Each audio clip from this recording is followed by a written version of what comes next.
जनसेवा केन्द्र ଓ ଆଶାକର୍ମୀଙ୍କୁ ଦିଆଯାଇଛି କାର୍ଡ଼ ବାଣ୍ଟିବା ଦାୟିତ୍ୱ। ଆଶା ଦିଦି ବାଣ୍ଟିବା ଆୟୁଷ୍ମାନ କାର୍ଡ଼।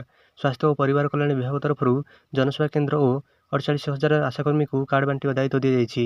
ଗୋଟିଏ ବ୍ୟକ୍ତି ଗୋଟିଏ କାର୍ଡ଼ ଆଧାରରେ ଆଶାକର୍ମୀମାନେ ଘରକୁ ଘର ଯାଇ ଇ-କେୱାଇସି ମାଧ୍ୟମରେ କାର୍ଡ଼ ବଣ୍ଟନ କରିବେ। ସମସ୍ତେ ନୂଆ ସ୍ୱାସ୍ଥ୍ୟ କାର୍ଡ଼ ପାଇବା ପୂର୍ବରୁ ଯଦି କାହାର କୌଣସି ଅସୁବିଧା ହେଲା ଆଧାର କାର୍ଡ଼ ମାଧ୍ୟମରେ ନିର୍ଦ୍ୱନ୍ଦ୍ୱରେ ଚିକିତ୍ସା ପାଇବେ।